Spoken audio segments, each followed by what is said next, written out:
മനുഷ്യബന്ധങ്ങളിൽ സ്വാർത്ഥതയും ലാഭേച്ഛയും മുൻപന്തിയിൽ നിൽക്കുന്ന ഈ ആധുനിക കാലത്ത് തികച്ചും വിസ്മയിപ്പിക്കുന്ന ഒരു കാഴ്ചയാണ് ഒരു കൊച്ചു ഗ്രാമത്തിൽ നിന്നും നാം കേട്ടത്. മൺമറഞ്ഞുപോയ തന്റെ പ്രിയപ്പെട്ടവരോടുള്ള സ്നേഹം മനുഷ്യർ പോലും പെട്ടെന്ന് മറന്നുപോകുമ്പോൾ തനിക്ക് അന്നം നൽകിയ കൈകളെ അവസാന നിമിഷം വരെ കാത്തുരക്ഷിക്കാനും മരണശേഷവും ആ കബറിടത്തിന് കാവലിരിക്കാനും ഒരു തെരുവുനായ കാണിക്കുന്ന ആർജവം നമ്മെ ലജ്ജിപ്പിക്കുകയും ചിന്തിപ്പിക്കുകയും ചെയ്യുന്നു. വലിയ പീടിയേക്കൽ അലവിക്കുട്ടിക്കായുടെ ഭാര്യ ആമിനത്താത്തയുടെ മരണം ആ നാടിനെ സംബന്ധിച്ചിടത്തോളം വലിയൊരു വേദനയായിരുന്നു. മകളുടെ വീട്ടിൽ നിന്നും മടങ്ങിവന്ന് സ്വന്തം വീട്ടുപടിക്കൽ വെച്ച് അവർ കുഴഞ്ഞു വീണപ്പോൾ ചുറ്റുമുള്ള ലോകം അതറിഞ്ഞിരുന്നില്ല. മരുമകൻ അവരെ സുരക്ഷിതമായി ഇറക്കിവിട്ടുവെന്ന് കരുതി മടങ്ങി. വീട്ടുകാർ അവർ അകത്തേക്ക് വരുന്നത് കാത്തിരുന്നു. എന്നാൽ വിധി മറ്റൊന്നായിരുന്നു. ഈ സന്ദർഭത്തിലാണ് കഥയിലെ യഥാർത്ഥ നായകൻ രംഗപ്രവേശനം ചെയ്യുന്നത്. നമ്മൾ പലപ്പോഴും വഴിയിൽ കാണുമ്പോൾ കല്ലെറിയുന്നതോ ആട്ടി ഓടിക്കുന്നതോ ആയ ഒരു സാധാരണ തെരുവുനായ. അവൻ അവിടെ എത്തുമ്പോൾ കണ്ടത് തനിക്ക് എന്നും ഭക്ഷണം നൽകി പോറ്റിയിരുന്ന ആ വലിയ മനസ്സിന്റെ ഉടമ നിശ്ചലയായി കിടക്കുന്നതാണ്. മറ്റാരും ശ്രദ്ധിക്കാതിരുന്ന ആ നിമിഷങ്ങളിൽ ആ നായ തന്റെ അസാധാരണമായ കുരയിലൂടെയും അസ്വസ്ഥമായ ഓട്ടത്തിലൂടെയും പരിസരവാസികളെ അങ്ങോട്ട് ആകർഷിച്ചു. അവനിലെ മൃഗമനസ്സ് തിരിച്ചറിഞ്ഞ ആപത്ത് മനുഷ്യർക്ക് മനസ്സിലാക്കി കൊടുക്കാൻ അവൻ നടത്തിയ പരിശ്രമം വിലമതിക്കാനാവാത്തതാണ്. ആശുപത്രിയിൽ എത്തിച്ചെങ്കിലും ആമിനത്താത്ത ഈ ലോകത്തോട് വിട പറഞ്ഞു കഴിഞ്ഞിരുന്നു. എന്നാൽ ആ നായയുടെ ദൗത്യം അവിടെ അവസാനിച്ചില്ല. സാധാരണയായി ഒരു മയ്യത്ത് കൊണ്ടുപോകുമ്പോൾ ആളുകൾക്കിടയിൽ ബഹളമുണ്ടാകാതെ മാറി നിൽക്കുന്ന നായ്ക്കളെയാണ് നാം കാണാറുള്ളത്. എന്നാൽ ആമിനത്താത്തയുടെ മയ്യത്ത് പള്ളിയിലേക്ക് എടുത്തപ്പോൾ അവരിൽ ഒരാളെന്ന വണ്ണം ആ നായയും അനുഗമിച്ചു. കബറിടക്കം കഴിയുന്നതുവരെ ആ തെരുവുനായ അവിടെ തന്നെ നിലയുറപ്പിച്ചു. തനിക്ക് സ്നേഹം നൽകിയ ആ ശരീരം മണ്ണിലേക്ക് മറയുന്നത് അവൻ നോക്കി നിന്നു.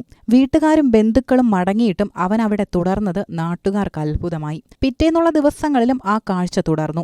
ആമിനത്താത്തയുടെ മക്കളും പേരമക്കളും ഖബർ സന്ദർശിക്കാൻ എത്തുമ്പോഴെല്ലാം അവരെ സ്വീകരിക്കാനെന്ന വണ്ണം അവൻ അവിടെയുണ്ട്. അവർ തിരിച്ചു പോകുന്നത് വരെ ഖബറിന് ചുറ്റും അവൻ കാവലുണ്ട്. എന്തുകൊണ്ട് ഈ നായ ഇത്രമാത്രം സ്നേഹം പ്രകടിപ്പിക്കുന്നു? ഈ ചോദ്യത്തിനുള്ള ഉത്തരം വളരെ ലളിതമാണ്: കരുണ. ആമിനത്താത്ത ആ നായയെ വീട്ടിൽ കെട്ടിയിട്ട് വളർത്തിയിരുന്നില്ല. അത് ഉന്നത കുലജാതനായ ഒരു നായയുമല്ല. പക്ഷെ വഴിയിൽ വിശന്നു നിൽക്കുന്ന ആ ജീവിക്ക് തന്റെ കയ്യിലുള്ളതിൽ നിന്നും ഒരു പങ്ക് ഭക്ഷണം നൽകാൻ അവർ മടി കാണിച്ചില്ല. ലോകത്തിന്റെ കണ്ണിൽ അത് വെറുമൊരു തെരുവുനായ ആയിരുന്നെങ്കിൽ ആമിനത്താത്തയുടെ കണ്ണിൽ അത് ദൈവത്തിന്റെ ഒരു സൃഷ്ടിയായിരുന്നു. ഒരാൾ തന്റെ വലതു കൈ കൊണ്ട് നൽകുന്നത് ഇടതു കൈ അറിയരുതെന്ന തത്വം പാലിച്ചുകൊണ്ട് അവർ നൽകിയ ആഹാരപ്പൊതികൾക്ക് പകരമായി തന്റെ ജീവൻ നൽകി നന്ദി കാണിക്കാൻ ആ നായ തയ്യാറായി. താൻ സ്നേഹിച്ചവർ ആപത്തിൽപ്പെടുമ്പോൾ നിശബ്ദനായി ഇരിക്കാൻ അവന് കഴിഞ്ഞില്ല. ഈ സംഭവം സമൂഹത്തിന് നൽകുന്ന പാഠങ്ങളും നിരവധിയാണ്. സ്നേഹത്തിന് പരിധികളില്ല.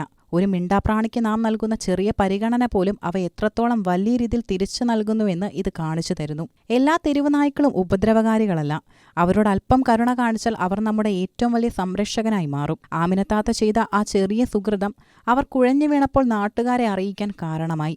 അവരുടെ മയ്യത്തിനൊപ്പം ഒരു കാവൽക്കാരനായി ആ ജീവി നിലകൊണ്ടു.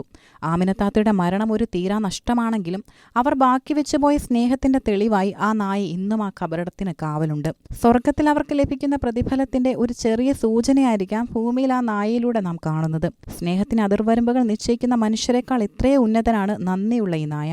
ആമിനത്താത്തയുടെ ആത്മാവിന് നിത്യശാന്തി നേരുന്നതോടൊപ്പം ആ മിണ്ടാപ്രാണി കാണിക്കുന്ന അചഞ്ചലമായ സ്നേഹത്തിന് മുന്നിൽ നമുക്ക് ആദരവോടെ നിൽക്കാം. നന്മ ചെയ്യുന്നവർ ഒരിക്കലും തനിച്ചാവില്ല എന്നതിൻ്റെ ഏറ്റവും വലിയ ഉദാഹരണമായി ഈ സംഭവം ചരിത്രത്തിൽ രേഖപ്പെടുത്തും.